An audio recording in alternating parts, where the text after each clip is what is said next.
주제 통합적 읽기 이거 하도록 합시다. 나를 행복하게 하는 소비는 어떤 것일까라는 제목을 가지고 있죠.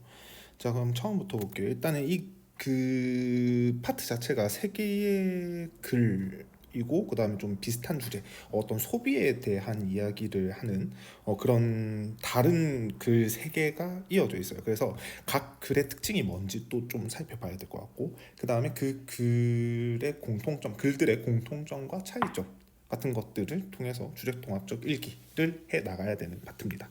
자, 일단 볼게요. 가입니다. 소비자의 사회적 책임, 윤리적 소비라고 되어 있어요. 윤리적 소비에 대해서 이야기하고, 윤리적 소비에 대해서 뭔가 이야기하려나 봐. 보도록 할게요.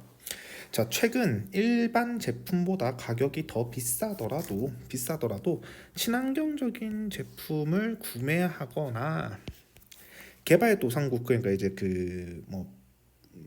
개발도상 뭐 방글라데시 뭐 이런 그 좀 못 사는 지역들 있죠. 도상 개발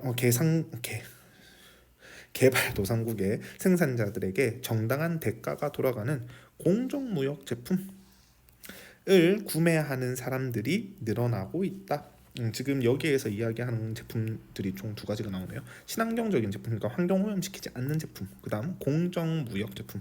그러니까 이제 그 가난한 나라 사람들한테 제대로 그 돈을 주고 노동 착취를 안 하고 만든 제품을 구매하는 사람들이 늘고 있다라면서, 자, 가격과 상관없이 인간에게 무해한 상품을 구매하려는 사람들의 모습이 늘어나고 있음을 이야기하고 있습니다. 자, 그들은 어떤 사람들? 그렇게 그런 제품들을 사는 사람들은 재화의 품질이 뛰어나거나 재화, 지금 여기에서 이야기하고 있는 재화는 이거 그냥 상품이라고 생각하시면 돼요. 상품이고요. 그 다음에 그러니까 그러니까 이제 만질 수 있는 그런 구체적인 상품을 재화라고 하고, 그 다음에 그 서비스 있지 너네. 이건 상식적으로 알아두세요. 그 서비스, 눈에 보이지 않는 그런 상품들, 제공받을 수 있는 그런 것들은 우리가 용역이라고 합니다. 알아두세요. 내가 지금 너희들한테 하고 있는 것도 일종의 용역이죠. 서비스지. 가도록 하겠습니다. 자, 그들은 재화의 품질이 뛰어나거나 대중에게 영향력 있는 제품이라고 할지라도 자신이 세운 윤리적 가치에 부합하지 않으면 지금 이 사람들한테는 뭐가 중요해? 윤리적 가치가 중요해요.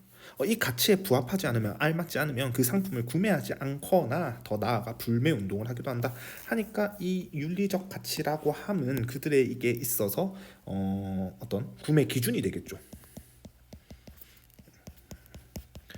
윤리적 가치, 여기에서 말하는 윤리적 가치라는 건 어떤 걸까? 첫 번째, 환경을 파괴시키지 않아야 돼요. 그 다음 두 번째, 정당한 대가. 그들에게 정당한 대가를 지불했느냐, 요게 되겠죠. 자, 안 와요. 물건 구매 안 한답니다. 거기에서 더 나아가서 불매 운동까지. 계속 갈게요. 이러한 소비자의 구매 활동을 윤리적 소비라고 한다라면서 윤리적 소비에 대해서 언급하고 있습니다.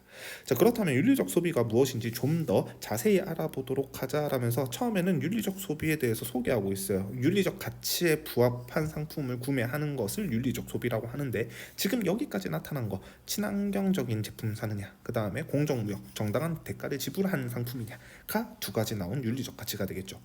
가운데 부분입니다. 자, 자본주의 시장 체제에서 소비 시스템은 기업과 소비자, 정부가 상호작용을 하면서 작동하는데, 이거 경제학에서 기본적으로 경제 주체라고 합니다. 경제 주체. 기업은 생산하고, 소비자는 소비하고, 정부는 그것들을 이제 뭐 세금도 매기고 뭐 조율하고 뭐 한계, 그러니까 너네 이런 거 하지 마, 이런 식으로 제한도 하고 하는 게 정부. 요 세 그 주체가 경제를 움직이는 주체다라고 보죠. 이들이 상호작용하면서 작동하는데, 그동안 소비자는 결국 뭐야? 소비 시스템의 객체로서만 역할했다. 그러니까 얘네들은 결국 뭐한다? 소비자들은 결국 뭐만 합니다. 소비만 해요. 얘네들이 생산에 영향 줄 수 있다 없다? 생산에 영향을 못 준다는 얘기야. 생산은 결국 누구만 해? 생산은 결국 기업만 하겠죠. 뭐 혹은 이제 생산에 영향을 주는 건 정부가 할 수도 있습니다. 너네 환경오염 많이 시키는 제품 만들지 마 이런 식으로 해서 그래서 그 뭐 정부에서도 그런 거 개입할 수가 있죠. 그래서 뭐 실제로 뭐 노동 관련돼서 사고 일어나고 이러면 이제 정부에서 개입해가지고 그 조사한다고 하죠. 자, 어쨌든 정치적인 건 그냥 넘어가시고요. 자, 하지만 소비를 통해 다양한 사회 문제를 해결할 수 있다는 인식이 확산되면서 그전에는 그냥 소비자는 소비만 하는 그런 객체로서만 역할을 했어요. 근데 이제 보니까 사회 문제 해결할 수 있대. 우리가 마음에 안 드는 제품 불매 운동하면 되잖아. 이런 것들이 확산이 되면서 소비자의 사회적 책임을 실천하는 소비 행동이 나타나기 시작한 거죠. 그 전까지는 그냥 물건 사기만 하는 그런 객체였어요. 소비만 했었어. 근데 이 사회 문제를 해결할 수 있네. 그러니까 우리가 사회적 책임을 다하는 그 소비 활동을 하자. 이런 식으로 윤리적 소비의 등장이 나타난 거죠. 자, 개인의 만족을 위한 소비에서 나아가 당면한 사회 문제를 해결하기 위한 소비로 나아가려는 것이다. 그럼 여기서 개인의 만족을 위한 소비는 결국 소비자가 뭐가 되는 거? 객체. 결국 소비의 객체일 뿐일 때. 근데 지금 어떻게? 사회 문제를 해결하기 위한 소비는 뭘로 하겠다? 뭔가 생산의 주체가 될 수도 있겠죠.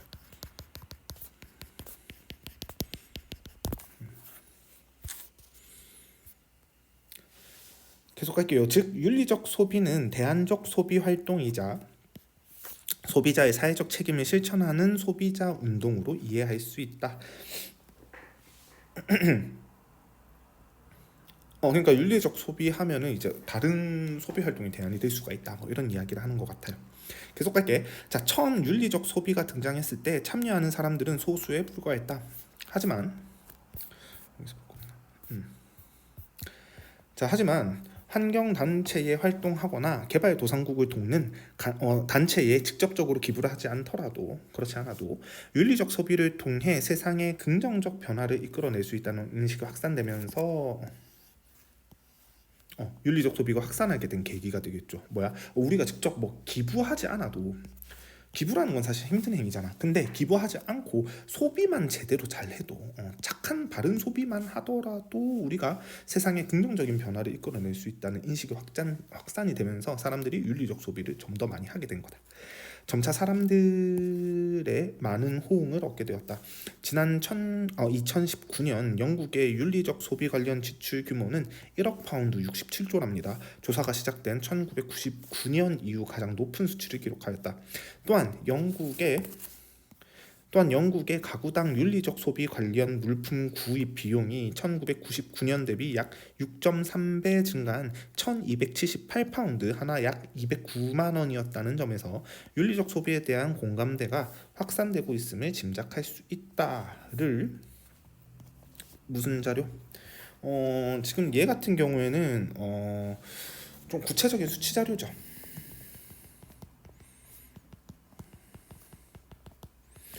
뭐 1억 파운드, 그다음에 6.3배 뭐 이런 것들 전부 다 이제 수치 자료입니다. 이걸 통해서 뭘 나타내고 있다. 수치 자료를 통해서 윤리적 소비가 윤리적 소비가 증가하고 있음을 나타내고 있다. 그래서 옆에 보면은 이 도표죠. 도표 자료를 통해서도 나타내고 있다. 무엇이? 윤리적 소비의 증가를 이해를 돕고 있는 부분이죠. 자, 그렇다면 윤리적 소비는 어떻게 실천하는 것일까? 라면서 질문 던지고 있습니다. 여기에 대한 답이 나올 것이기 때문에 의문형 진술을 통한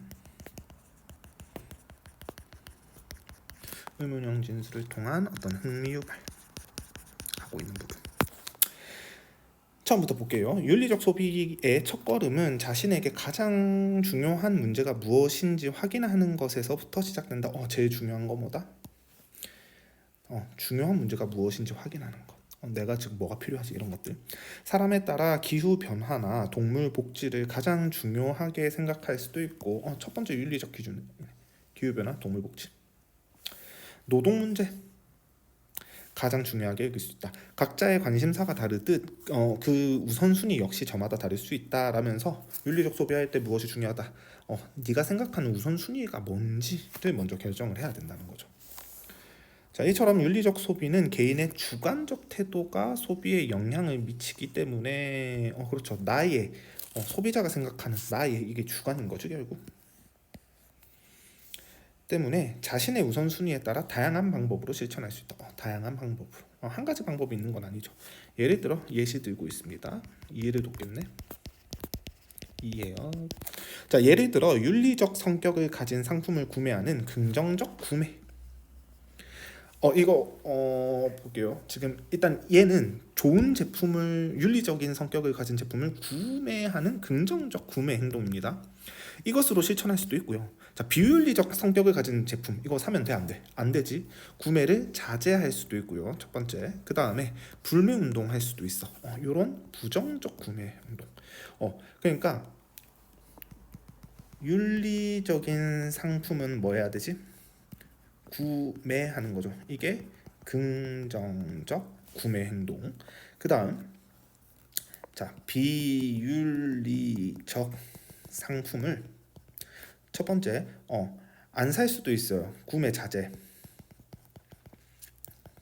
구매 자제를 할 수도 있고, 두 번째 그걸 넘어가지고 불매 운동까지 할 수도 있어요. 요건 뭐지?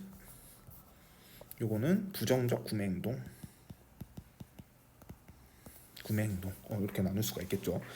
자, 또한 제품 및 서비스의 충분한 비교를 통한 구매, 생활협동조합 등을 매개로 한 관계적 구매, 지속 가능한 구매 등으로 지금 여기 보면은 지금 여기 보면은 윤리적 소비를 실천할 수 있는 여러 가지 방법에 대해서 이야기하고 있습니다. 다시 정리할게요. 자, 비교, 통한 구매, 그다음 생활협동조합, 그다음 관계적 구매, 지속 가능한 구매 같은 것들이 있을 수 있다라고 정리하고 있습니다. 끝입니다. 소비가 필수인 사회에서 그렇죠. 우리 물건 안 사고는 뭐 살 수가 없죠. 소비가 필수인 사회에서 우리가 어떤 소비를 하는지에 따라 소비와 얽힌 여러 관계를 바꿀 수 있다. 즉 중요한 문장이네. 소비는 투표와 같은 힘을 가지고 있다. 어떤 정책 투표라는 거는 결국 뭐 하는 거야? 정책 결정의 수단이죠. 한마디로 우리가 소비를 통해서 그런 비윤리적인 상품을 이제 더 이상 안 만들게 할 수도 있다는 뜻입니다. 자, 그렇기 때문에 건강과 안전, 환경, 인권, 노동 문제 등의 변화를 추구하는 윤리적 소비의 실천이 중요하다라면서 견해를 이야기하고 있죠. 견해, 글쓴이 견해. 자, 글쓰기. 자, 소비에는 나 자신뿐만 아니라 우리 모두의 미래를 고민해야 하는 사회적 쟁점이 깃들어 있기 때문이다. 소비를 하는 건 무엇이다? 단순히 소비를 하는 것이 아니라 여러 사회적 쟁점과 마주하게 되는 것을 의미한다. 그러니까 소비를 좀 의미 있게 보고 있죠.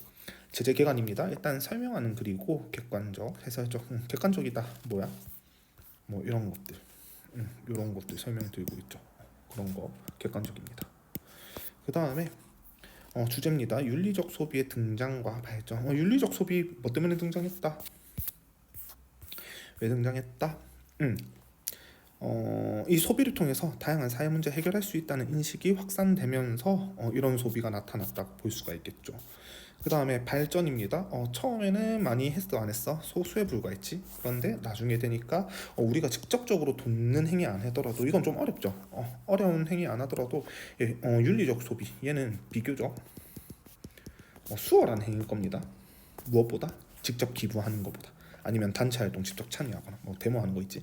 그런 것보다는 윤리적 소비 그냥 물건 사기만 하면 되는데 윤리적으로 바른 제품을 사면 되는 거니까 요건 비교적 수월하죠. 그러면서 점차 확산이 되었다라고 이야기를 하고 있죠. 자, 특징을 보면은 다양한 설명 방법을 통해서 뭐 독자 이해를 돕고 있다 나와 있습니다. 정리하면 될 것 같고요. 자, 지금 여기에서 우리가 좀 봐야 될 게 여기만 좀 체크를 해둘까요? 자, 소비가 투표와 같은 힘을 가지고 있다고 한 이유입니다. 예시답 한번 볼게. 투표에 여러 이해관계가 얽혀 있고 투표하는 사람이 어느 후보에게 투표하느냐에 따라서 정책 방향이 달라질 수 있는데 글쓴이는 소비 역시 소비자가 어떤 소비를 하는지에 따라 소비와 얽힌 여러 관계를 바꿀 수 있다고 했죠. 그래서 투표라는 표현을 쓴 것 같습니다. 자, 그 다음에 나입니다. 이번에는 소비인데 아까는 윤리적인 소비에 대한 글이었어요. 윤리적 소비에 대한 글이었습니다. 근데 이번에는 이제 합리적 소비. 지금 계속 소비에 대해서 이야기하고 있는데 아까는 윤리, 이번에는 합리입니다. 선생님. 자, 계속 볼게요. 서론 부분입니다. 우리는 흔히 합리적 소비자가 되어야 한다고 말한다. 지금 이야기하려는 건 합리적 소비입니다. 교과서에서부터 신문기사나 방송 뉴스에까지 우리에게 늘 합리적으로 소비해야 한다고 강조한다. 자, 그러다 보니 합리적으로 소비하지 않으면 무분별한 사람, 사치스러운 사람으로 눈총을 받을 것 같은 생각이 들기도 한다. 합리적 소비는 우리가 당연히 추구해야 하는 소비 습관이기는 하지만 합리적 소비가 도대체 무엇인지에 대해서는 다시 한번 생각해 보아야 한다라면서 지금 그래 합리적 소비 말은 많은데 그래 뭐가 합리적 소비야? 라면서 이야기를 하고 있습니다. 자, 기존에는 과거입니다. 과거에 소비의 관점에서 합리적이라는 말은 경제적이라는 뜻, 그러니까 싸다라는 뜻이죠. 경제적이라는 뜻으로 이해하였다. 즉 가격 대비 품질이 우수한 제품을 선택하는 것이 합리적 소비였다. 하지만 자, 지금 이제는 기존에서 현재로 돌아왔겠죠. 자, 각자의 개성과 다양성을 중시하는 시대에 경제적 합리성과 같은 하나의 기준만으로는 과거에는 요 원앤온리 하나의 기준, 경제적이면 합리적이었다. 그런데 지금은 어때? 굉장히 다양하죠. 다양성을 가지고 있기 때문에 이 경제적으로 싸다 요거 하나만 가지고 기준을 삼기에는 너무 다양성이 부족하다라는 거죠. 계속 갈게요. 중시하는 시대에 경제적 합리성과 같은 하나의 기준만으로 합리적 소비 여부를 판단하는 것은 적절하지 않다라면서 견해 제시하고 있습니다. 자, 정리 좀 할게요. 이 부분을 통해서 알 수 있는 내용. 합리적 소비에 대한 무엇이 필요하다? 다양한 기준이 필요해. 왜? 옛날에는 그냥 경제적이기만 하면 합리적이었는데 지금은 어때? 개성과 다양성이 너무나도 존중되는 시대죠. 그래서 이 경제적으로 싸다 하나만 가지고 합리적 소비를 기준을 삼을 수는 없다. 다양한 여러 기준이 필요하다라면서 글을 시작하고 있습니다. 갈게요. 자, 그 이유를 살펴보자면 어떤 이유? 다양한 기준의 합리적인 성격이 나타나야 되는 이유를 살펴보면 먼저 가격 대비 심리적 만족도를 뜻하는 가심비라는 말이 유행한 것에서 알 수 있듯이 요즘 사람들은 뭐가 중요하다? 소비를 할 때 중시하는 것은 자기의 심리적 만족감 충족 여부예요. 좀 가격이 나가더라도 내가 더 만족하는 제품을 사자는 거죠. 자, A라는 제품이 있고 B라는 제품이 있어요. A는 100원이고 얘는 150원이야. 50원 정도 차이 나니까. 근데 내가 A에 대해서는 한 70% 만족을 한다면 B는 90%의 만족을 가지고 있어. 자, 옛날의 경우, 과거의 경우에는 어떤 선택을 했을까요? 과거에는 무엇이 기준이었기 때문에 가격이 기준이었기 때문에 나는 이 100의 가격을 가진 이 A라는 상품을 선택했을 겁니다. 하지만 현대에는 다양한 기준이 필요하다고 했죠. 다양한 기준이 필요했기 때문에 가격 말고 이 주관적인 만족감이 난 더 중요했던 거야. 그래서 가격이 싸긴 하지만 50 더 주고 나는 90%를 만족하는 B 제품을 사겠다는 얘기겠죠. 갈게요. 자신의 심리적 만족감을 중시하는 사람들은 가격이나 품질의 기준으로 상품을 구매하는 것이 아니라 자신의 개성이나 취향을 기준으로 상품을 구매한다. 구매하는 기준이 뭐다? 자신의 개성이나 취향을 기준으로. 구매의 기준이었죠. 그러면 우리 지금 이 주제 통합적 읽기이기 때문에 계속 앞글이랑 생각을 해봐야 되거든. 아까 가에서 윤리적 소비? 거기에서의 구매 기준은 뭐였지? 윤리적 기준이었죠. 근데 지금 여기에서 첫 번째 기준은 심리적인 만족감이 되는 겁니다. 알아두셔야 돼요. 윤리적 소비 이 글에서는 구매 기준이 윤리적인가 그렇지 않은가 기준이었어요.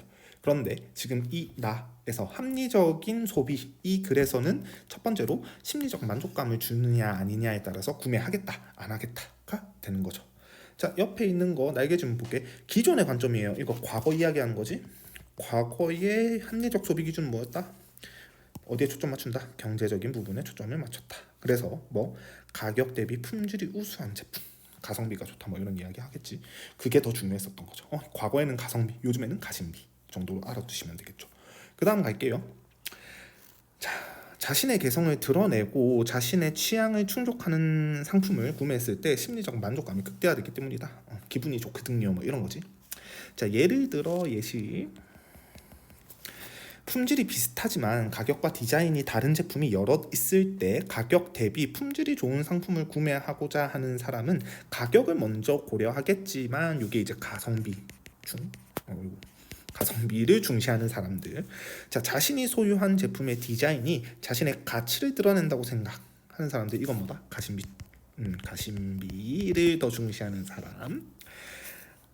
자, 전자의 경우 가격이 가장 저렴한 제품을 구입했을 때, 후자의 경우에는 가격이 비싸더라도 자신의 가치를 돋보이게 하는 제품을 구입했을 때 심리적 만족감, 기준이 뭐다? 심리적 만족감이 되는 거죠. 구매 기준 극대화될 것이고, 각자 자신의 기준에서 합리적인 소비를 생각할 것이다. 그러니까 가격이 중요한 사람들, 가격 대비 품질이 중요한 사람들은 그게 구매 기준이 되는 거죠.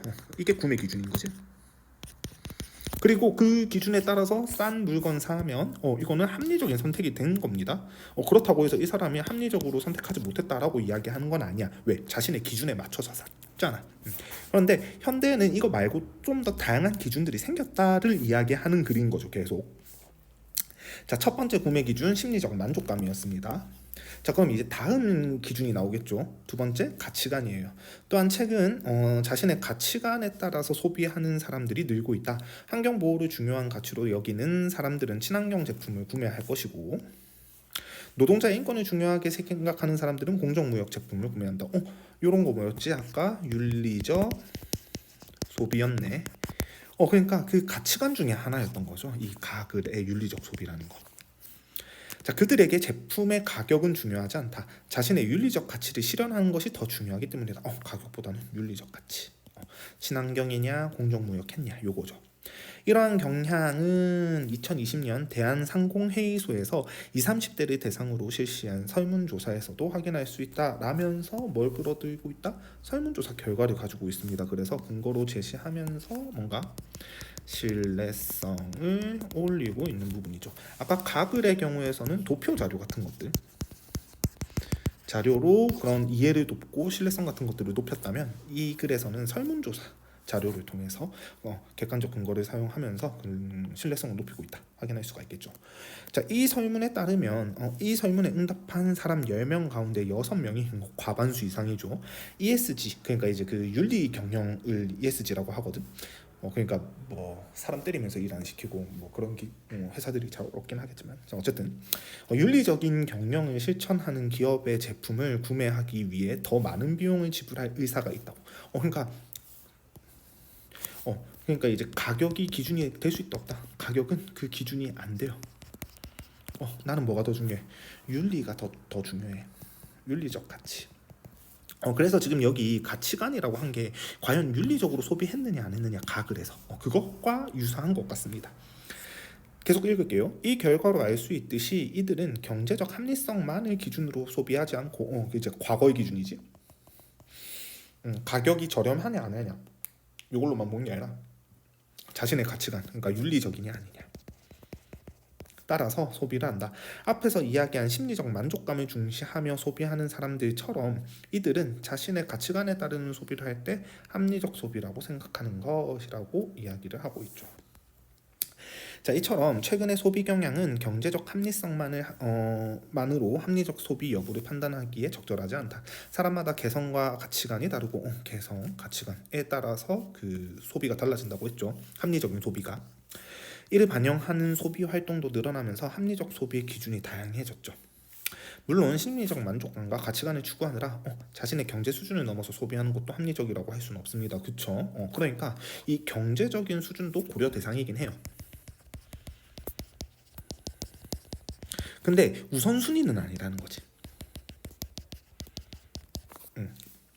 이때 합리적 소비는 자신의 취향이나 가치관 그리고 경제적인 능력 등을 어떻게 해야 돼? 합리적 소비는 가치관, 취향, 가치관, 경제적 능력을 종합적으로 고려해서 최선의 선택, 최선, 그러니까 최고의 선택은 아니야. 근데 이제 최선의 선택은 되어야 된다는 얘기겠죠.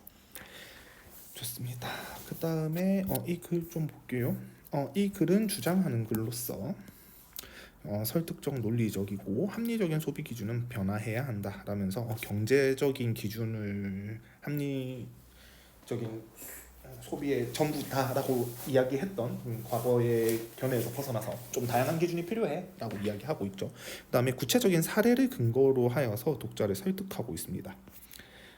그러니까 뭐 이런 것들도 구체적인 사례가 될 수도 있겠고, 그다음에 이런 것들 설문조사한 것들 근거가 될 수 있겠죠. 자, 마지막 다입니다. 아까는 막 소비에 관해서 막 이야기를 했어요. 가글은 윤리적인 소비를 해야 돼. 친환경적인 제품 뭐 이런 윤리적인 제품 소비해야 돼.가 가글. 나글은 뭐였지? 그래, 옛날에는 경제적으로 가성비가 좋으면 합리적인 소비라고 했는데 지금 요즘 사회는 굉장히 다양화되고 있잖아. 그 경제적인 기준 말고 다른 기준들도 우리는 합리적이라고 할 수 없을까? 라고 이야기하면서 개인의 심리적인 만족감이 그 기준이 될 수도 있고요, 소비에. 그 다음에 자신의 가치관에 맞는 구매를 했는지도 그 기준이 될 수 있다고 했습니다. 거기에서 이제 다는 아예 아무것도 사지 않는 날, 사지 않았어. 어쨌든 얘도 소비에 대한 이야기겠죠. 보도록 할게요. 자, 저녁 설거지를 마치고 부엌 창 너머를 잠시 내다보고 있었습니다 라면서 씁니다 하는 좀 경어체를 쓰고 있습니다. 아까 얘는 평서체거든. 얘도 그렇고 때문이다 이런 식으로 가하고 나는 좀 평서형 어미를 사용하고 있어요. 좀 딱딱하지.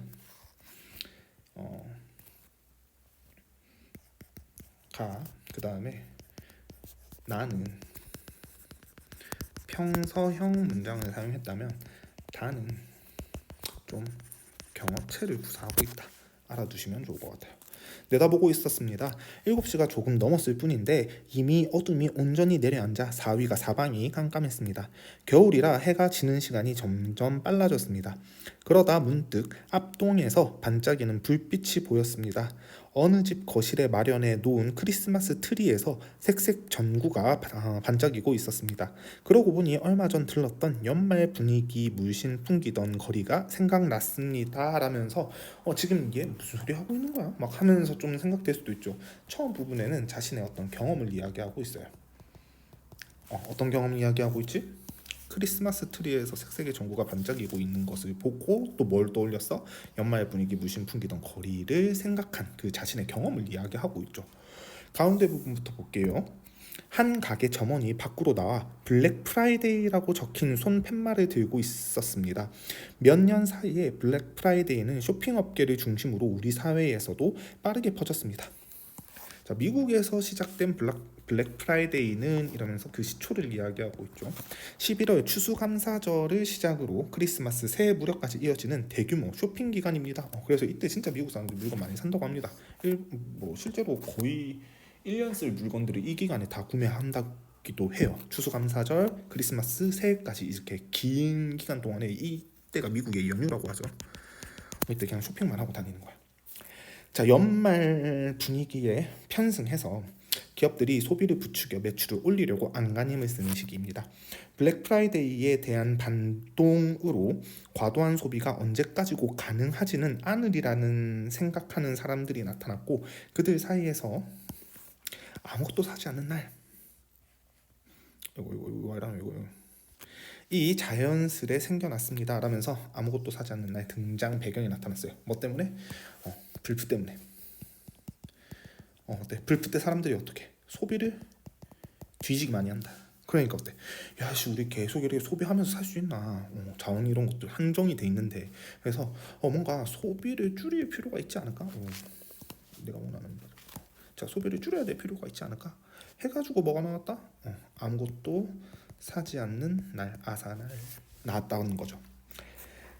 자, 해마다 추수감사절 다음 날을 아무것도 사지 않는 날을 정하고 추수감사절 다음 날이 아무것도 사지 않는 날이래요.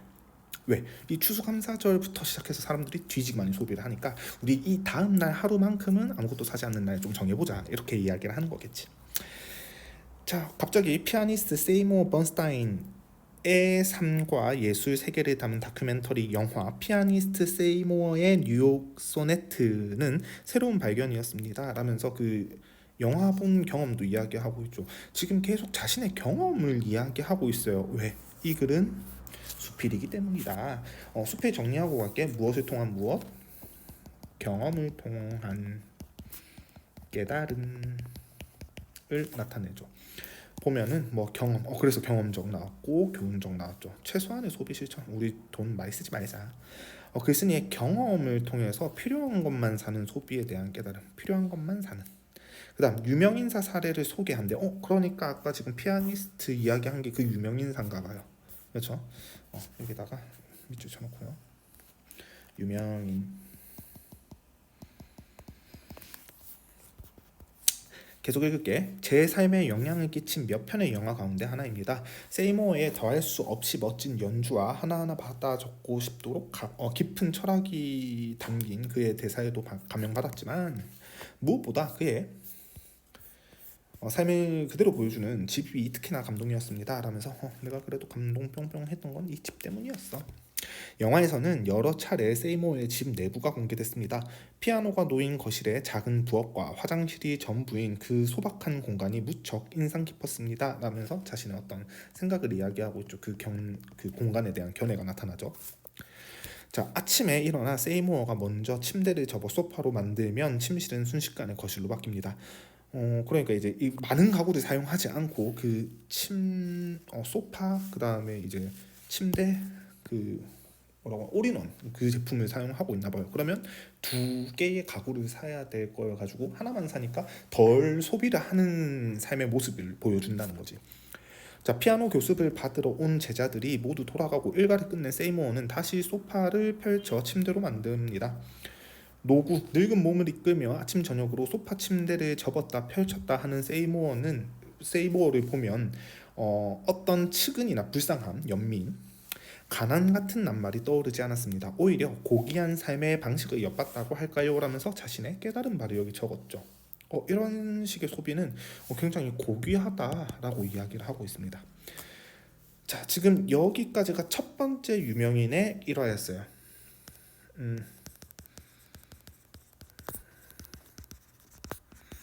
뭐와 관련된 필요한 것만 소비하는 최소한의 소비 정도로 할까?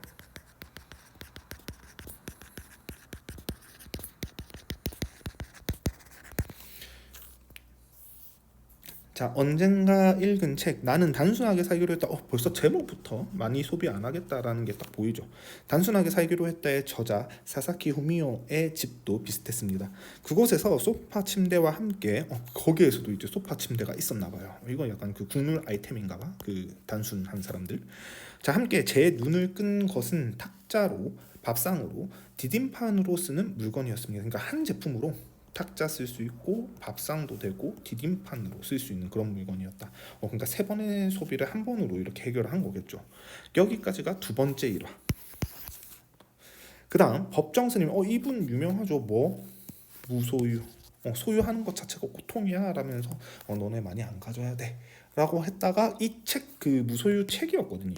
이거 나오고 난 다음에 돈을 되게 많이 버셨대요. 돈 엄청 많이 벌어가지고 페라리 뽑고 막 난리도 아니었는갑대. 그래가지고 이게 무소유에서 풀소유다 이런 식으로 해가지고 왜 책 내용과 너의 삶이 다르냐 이래가지고 뒤지게 욕을 많이 먹었죠. 그러다가 이제 말년인가 또 다시 깨달음을 얻으시고 무소유의 삶을 이렇게 하셨다고 해요. 그냥 알아만 두세요. 자, 법정 스님은 무소유란 아무것도 갖지 않는 것이 아니라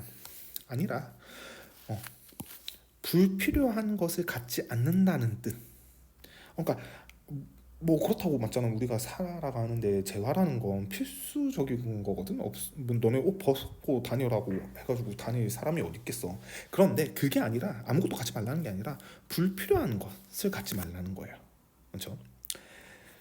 자, 그래서 지금 여기까지가 유명인의 그 삶에 녹아있는 최소한의 소비 세 번째를 뭐하고 있지? 병렬적으로 제시하고 있죠. 병렬적.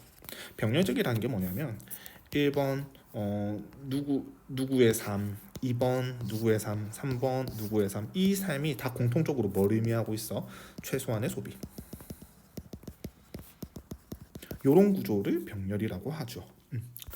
자, 옆에 날개 질문입니다. 자, 아무것도 갖지 않는 것이 아니라 불필요한 것을 갖지 않는다는 말 뭐다?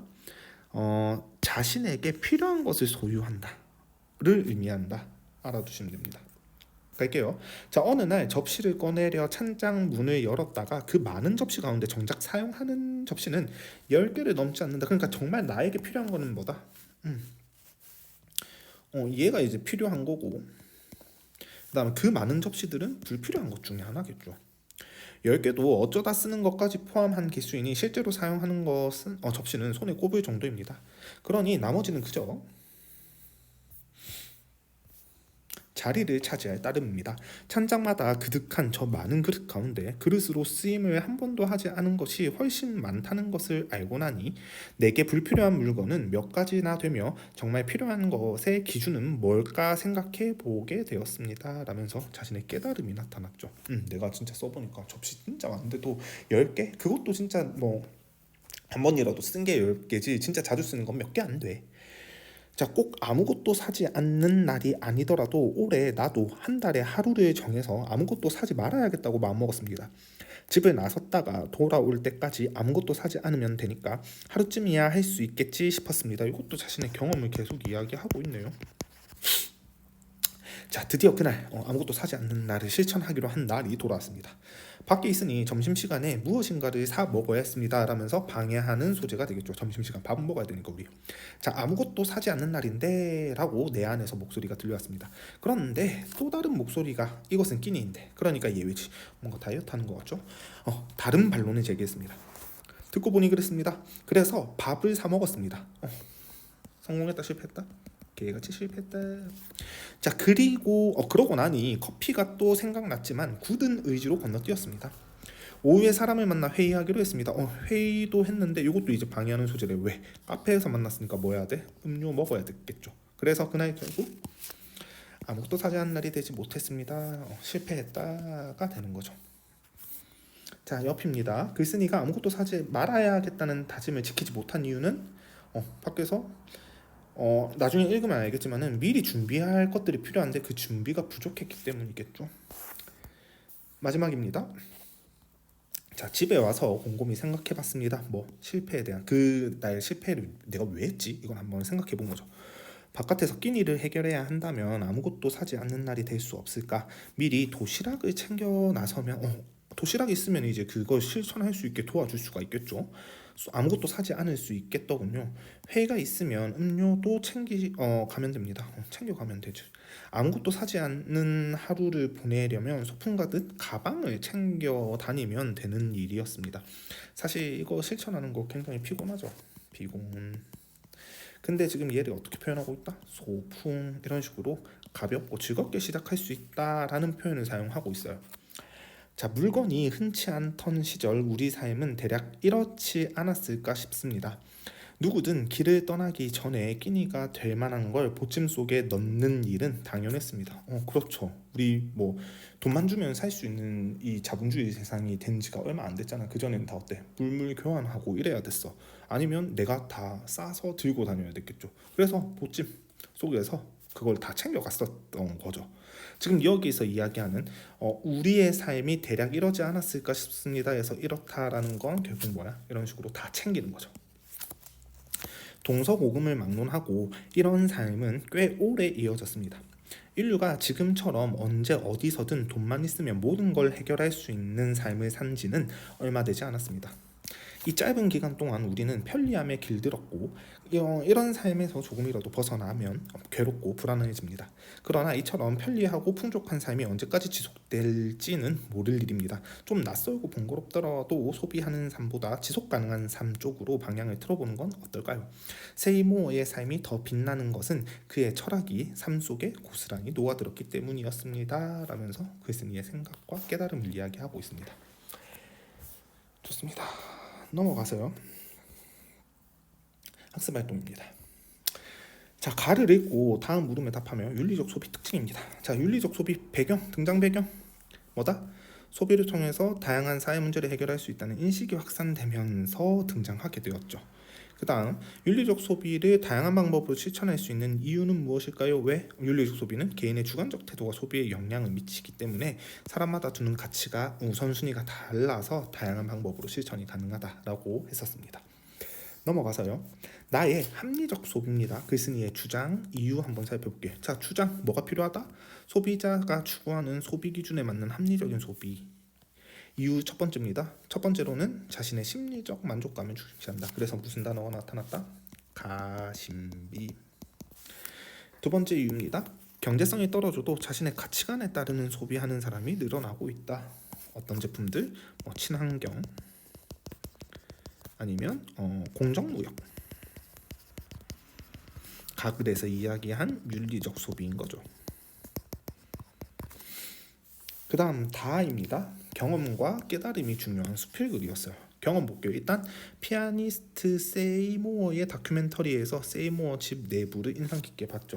뭐 플러스 뭐 침대 플러스 소파. 이걸 통해서 어떤 소비? 최소한의 소비 하는 모습을 봤었죠. 그 다음 또 볼게요.